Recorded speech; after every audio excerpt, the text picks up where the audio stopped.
with 14 new queens who are all game to play. Are you ready to roll the dice? Welcome to MsMojo, and today we're meeting the queens from RuPaul's Drag Race Season 14. I broke that glass ceiling. Yeah, it's finally time for straight white men to have their piece of the pie, right? Hi, I'm Sam, and for this video, we'll be taking a look at all the queens competing on Season 14 of the American version of RuPaul's Drag Race. Who's your favorite to win it all? Are there any queens that you think should have been included in this season? Be sure to let us know in the comments.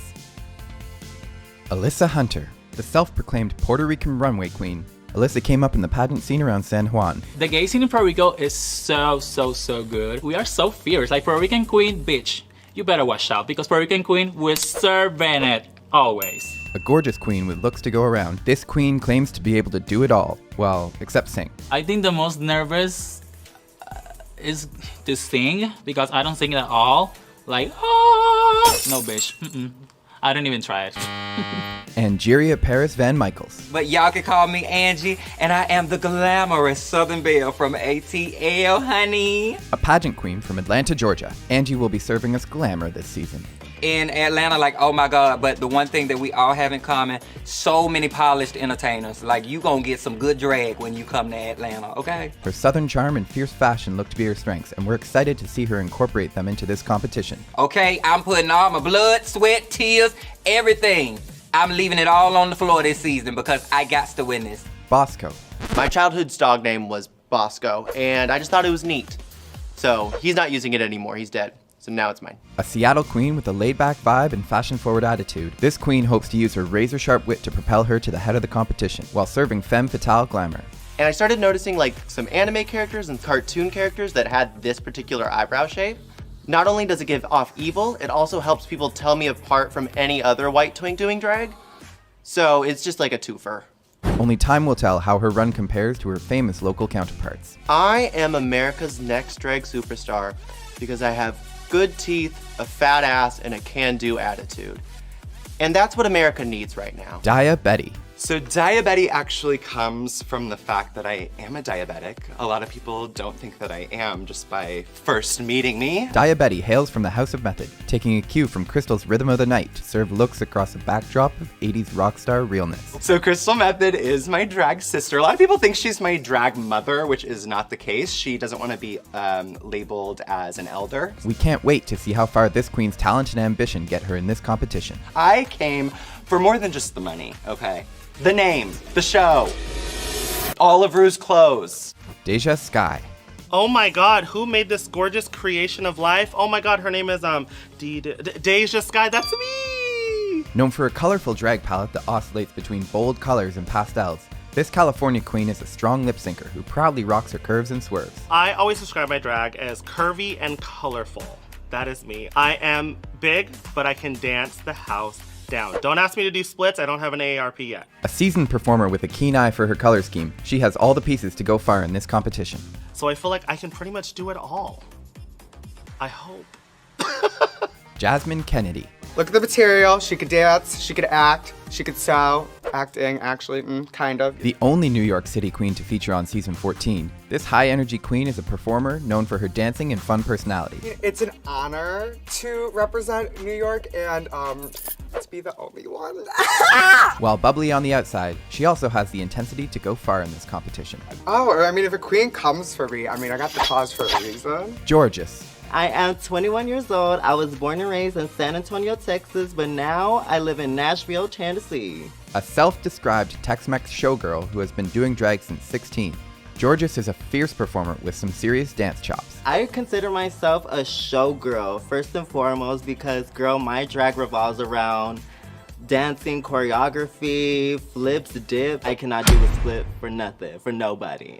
With a combination of style and moves, this Nashville queen could have what it takes to make it all the way to the top. Chichi Rodriguez was like my main inspiration because I felt like I related to her the most. Ever since then, ever since I was 5 years old, this is exactly what I've been wanting to do. June Jambalaya.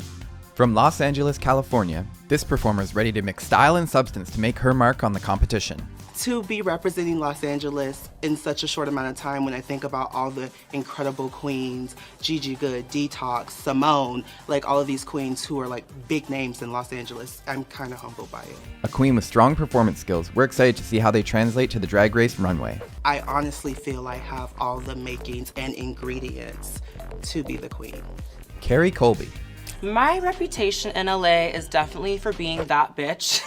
Hailing from the House of Colby in LA, Kerri is a look queen through and through, and a perfectionist at that. People do expect that I'm just gonna be giving pretty sparkles and lots of hair and makeup, which is true. I love high fashion, high art, just high conceptual perfection. And although she has a sweet exterior, don't be surprised if she pulls the claws out this season. I like to keep the peace, and I'm all about like, let's move cordially forward. If it's not making the overall picture better, I'm usually not that interested in participating, but I'm not gonna be disrespected. Known for serving hair, face, and body yaddy yaddy, she is one of the 2 transgender contestants competing on this season. I think that this also is just something that gives me the opportunity to showcase who I am as an individual beyond what I identify as, but I also think that this is an opportunity for us to see something different. Kornbread Jeté.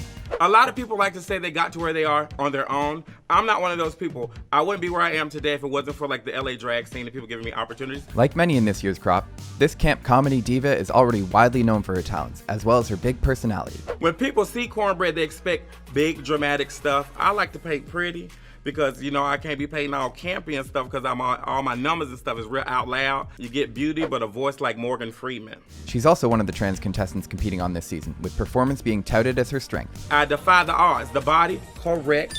The look, correct. The personality, girl is there. Have you seen me on the stage? I'm the full package. Lady Camden. Sometimes I like to, you know, be regal, refined from the ballet world, and then sometimes I'm just trash from Camden. Originally from the UK and now living in California, Lady Camden comes from a ballet dancing background. I moved over to America to join a ballet company in Sacramento, California. And then shortly after that, I moved to San Francisco and caught the drag bug. While this traditionally bodes well for performers looking to make their mark on the competition, we can't wait to see what look she has to match her toe-tapping talents. I like some campness once in a while, and I like a bit of sexiness once in a while. Yeah, I'm sort of a bit all over the place. Maddy Morphosis. The name Maddy Morphosis is just a play on the word metamorphosis, which is, in my opinion, like the epitome of what drag is. Self-described as Arkansas's most overrated drag queen, Maddy is poised to bring a foundation of camp and comedy that not only permeate her performances, but also her looks. Like the first time I saw like a camp and comedy queen come into town, and I was just like, holy shit, you could do that too? Like, I didn't know that. That looks like fun. She's also the show's first cisgender, heterosexual male contestant, proving that drag truly is for everyone. And hopefully a harbinger of more fluid expressions of drag to come. Like all the guys out there that are just like dressing up, trying to be like super masculine, they're doing drag too without even realizing it. Orion's story. To be very honest with you, I don't really care what people think about me as long as they think about me. A retro queen with a penchant for camp, and the first queen from Michigan to compete on the show. Orion's story has a smoldering beauty that is sure to light up the Drag Race runway. My style, I like to do a lot of like, you know, vintage 60s, kind of like mod, a lot of Barbarella kind of vibes. We're excited to see her groovy drag in action, as well as everything else we've been missing from the Michigan drag scene. I don't think there's a pressure to represent Michigan at all, because I think first and foremost, I'm representing myself. Willow Pill. The name Willow comes from the Buffy the Vampire Slayer character because I always wanted to be a lesbian witch. The last name Pill is because I have to take like 20-something pills every day, and they're all delicious. From Denver, Colorado, Willow has big shoes to fill as the drag sister of season 11 winner Evie Oddly. Evie Oddly is my drag mother, sister, daughter, uncle, dentist. She's kind of shown me some of the ropes of what it takes to be a deadly, fun drag queen. But with a drag style that's as different from her sister as it is eccentric, we're ready to see her make her own mark on the competition. My drag is adorable, it's a little bit psychedelic, it's kind of twisted at the same time. It's lots and lots of fun, and I always surprise myself with what I'm gonna do. Tune in to season 14 of RuPaul's Drag Race starting Friday, January 7th at 8/7 Central on VH1. Who's your favorite to win it all? What challenge are you excited to see these queens compete in? Be sure to let us know in the comments, and don't forget to like, subscribe, and ring the bell to get notified about all things Drag Race. As always, you can follow me on Instagram at TheBeatEasy or on Twitter at BeatEasy. See you next time.